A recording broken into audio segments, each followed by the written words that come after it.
یہ بہت اہم حصہ ہے ہمارے پروگرام کا، اور اس کو جو ہے وہ آپ دھیان سے سنیے گا اور اس کو سمجھیے گا، کیونکہ آگے جب ہم مختلف مثالیں لیں گے تو اس میں یہ جو چیزیں ہمارے سامنے آئیں گی. ابھی تو ہم نے مکمل وہ کر لیا حصہ جو قرآن پاک سے تھا، اور اس میں جو ہے وہ حصے بیان کیے گئے تھے.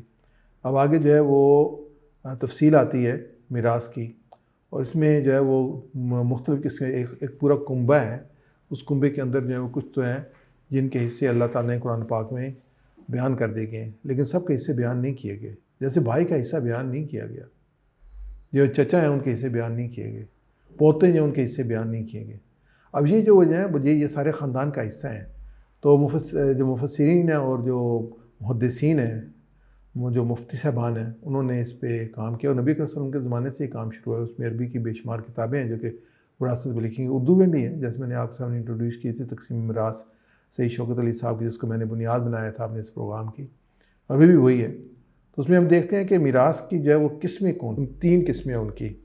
ایک ذی الفروض کہتے ہیں، دوسرے اسبات کہتے ہیں، تیسرے ذوی الارحام کہتے ہیں. ذی الفروض وہ رشتہ دار ہیں جس کے حصے شریعت یعنی قرآن اور حدیث میں مقرر کر دیے گئے، اور اس میں جو ہے وہ کوئی اس میں تبدیلی نہیں کر سکتا.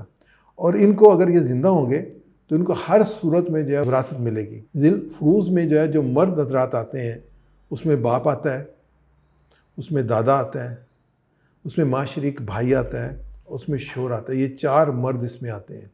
دوبارہ کہتے ہیں اس میں باپ آتا ہے، اگر باپ نہیں ہوگا تو دادا اس کا جو ہے اس کو وصول کرے گا.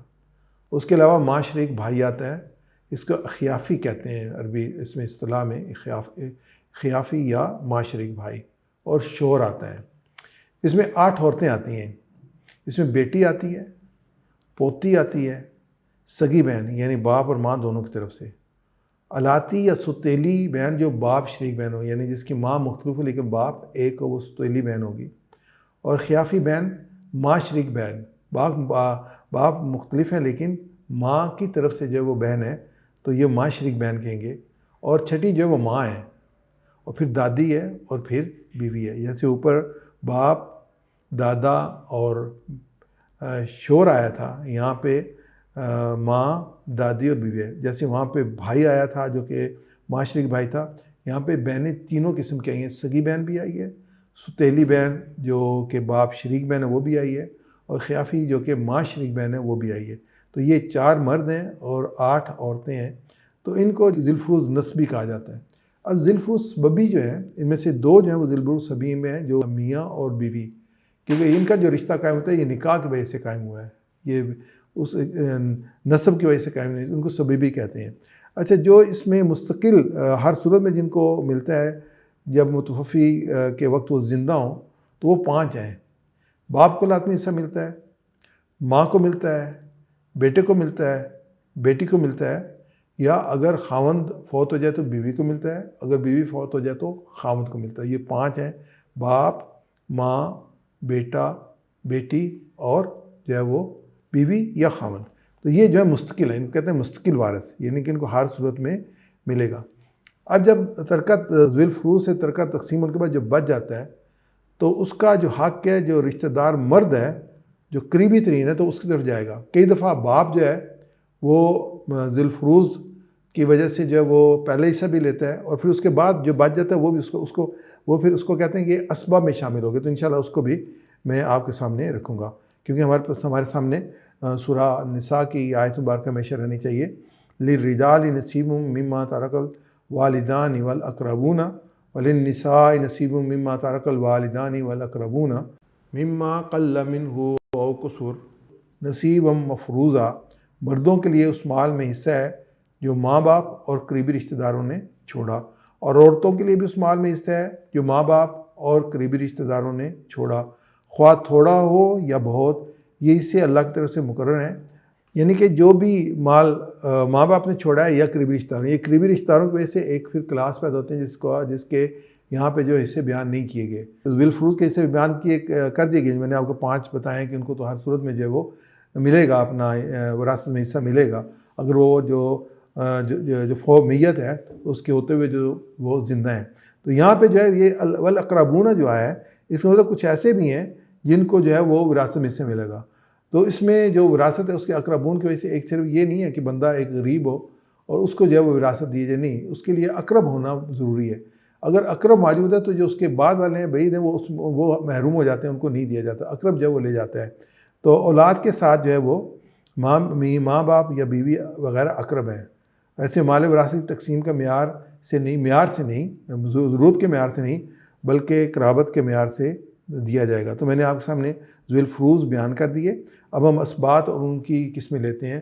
اسبات جو ہیں وہ رشتہ دار ہیں جن کو وارث تو ٹھہرایا گیا ہے، جیسے ہمارے سامنے بھی آئے، لیکن ان کا کوئی حصہ شریعت قرآن و حدیث میں مقرر نہیں کیا گیا، لیکن حکم یہ ہے کہ جو ذوی الفروض سے بچے گا وہ اسبات میں تقسیم ہوگا۔ یعنی ذوی الفروض تو ڈیفائن کر دیے گئے، لیکن ان سے کوئی مال بچ جاتا ہے تو وہ جو جائے گا وہ اسبات کو جائے گا۔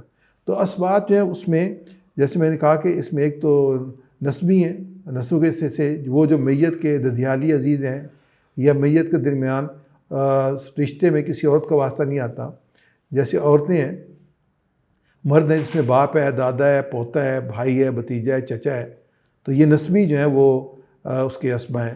عورتوں میں بیٹی ہے، پوتی ہے، سگی بہن ہے، باپ شریک بہن ہے، اس میں عورت کا رشتہ نہیں آتا۔ تو یہ جو عورتیں ہیں اور یہ جو ہیں یہ نسبی ہیں، یعنی کہ وہ جو ہمارے سامنے رشتہ دار ہیں ان میں سے ہم نے اس کو کلاسیفائی کیا جو نسب کے لحاظ سے۔ تو اس کے بعد جو ہے اسب نفس ہی سے مراد وہ مرد ہیں جس کی ان کی نسبت میت کی طرف کی جائے اور اس کے درمیان میں کوئی عورت نہ آئے۔ یعنی اب مردوں میں کیا ہے، بیٹا ہے، پوتا ہے، باپ ہے، دادا ہے، بھائی ہے، چچا ہے وغیرہ، یہ سب جس میں عورت نہیں آ رہی لیکن رشتہ دار ہیں، تو یہ جو ہے نا وہ اسبہ ہوں گے نسب کی وجہ سے۔ اور اس میں یہ ہے کہ ذی الفروض جیسے باپ اور دادا دونوں جو ہیں یہ جو ذی الفروض میں بھی آ جاتے ہیں اور اسبہ میں بھی آ جاتے ہیں، تو ان کو دونوں صورتوں میں حصہ ملتا ہے۔ اگر تقسیم ہوا ہے کچھ بچ گیا ہے تو باپ موجود ہے تو باپ کو حصہ چلا جائے گا، بس دادا کو نہیں جائے گا۔ اگر باپ موجود ہے تو دادا کو حصہ نہیں ملے گا کیونکہ وہ اقرب ہونے کی وجہ سے باپ کو حصہ ملے گا، لیکن اس میں ان چیزوں کو ڈیفائن کر دیا گیا ہے۔ دوسرا جو اسبہ ہے وہ بغیری اس کو کہتے ہیں، یعنی کہ یہ وہ چار عورتیں ہیں جن کے مقرر حصہ نصف یا 2/3 ہے۔ یہ عورتیں اپنے بھائیوں کی موجود میں اسبہ بن جاتی ہیں، اگر بھائی موجود ہیں تو یہ اسبہ ان کو دوبارہ حصہ ملے گا۔ ان میں بیٹی ہے، پوتی ہے، حقیقی بہن ہے، ستیلی بہن ہے، باشریک بہن ہے، جس میں اگر مثال طور پہ اگر بیٹا موجود ہے تو جو وہ رول ہم نے کہا تھا اگر ایک بیٹی ہو تو اس میں یہ تھا، اگر بیٹا نہیں تھا اس میں اگر ایک بیٹی ہو تو نصف ملے گا، اگر 2 سے زیادہ بیٹی ہوں 2/3 ملے گی۔ یہاں پہ بیٹا موجود ہے تو یہ اسبہ میں چلی جائیں گی۔ اب ان کو جو ہے وہ جو ذوی الفروض سے جو تقسیم ہوگی وراثت، اس میں جب باقی بچے گا اس میں بیٹے اور بیٹی شامل ہوں گے، تو ان کو 2:1 سے تقسیم کیا جائے گا، 2 حصے مرد کے ہوں گے، 1 حصہ عورت کا ہوگا۔ تو اس میں بیٹی بھی آئے گی، پوتی بھی آئے گی، حقیقی بہن بھی آئے گی اور ستیلی باپ شریک بہن بھی آئے گی۔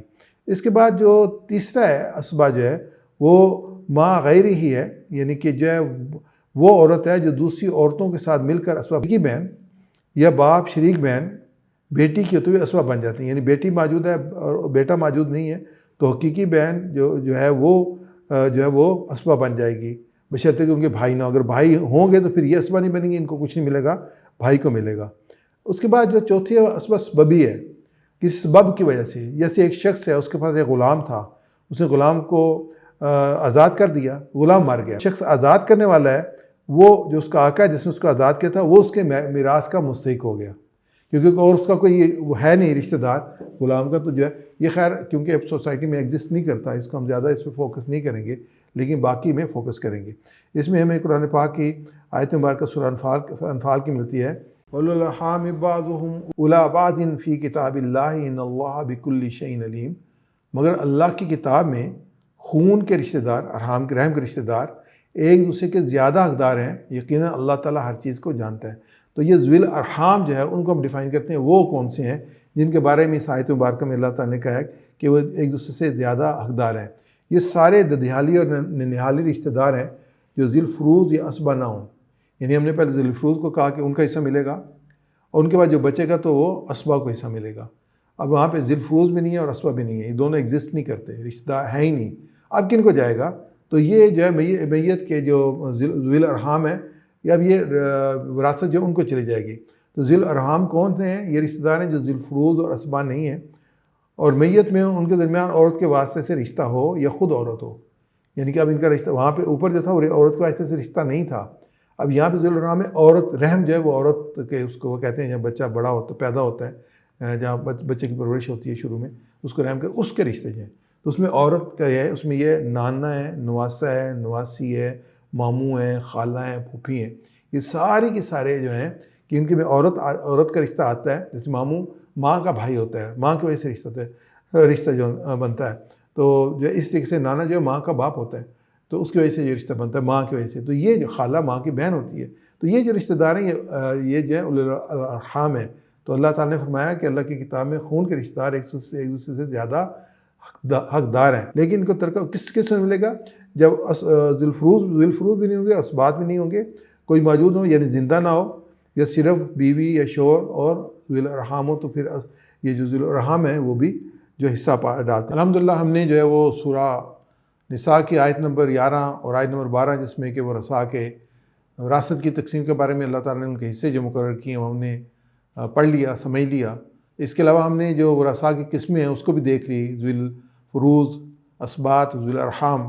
اب انشاءاللہ ہم اس پوزیشن میں ہیں کہ ہم مختلف جو کیسز ہیں جو وراثت کی تقسیم کے مثالوں کے طور پر انشاءاللہ اگلے پروگرام میں ہم لیں گے، اور میں آپ کو ایک مثال کے ذریعے سے جو ہے اس کو وراثت کو تقسیم کر کے انشاءاللہ سمجھنے کی کوشش کریں گے انشاءاللہ. تو اگلے پروگرام تک کے لیے اجازت دیں. السلام علیکم ورحمۃ اللہ وبرکاتہ.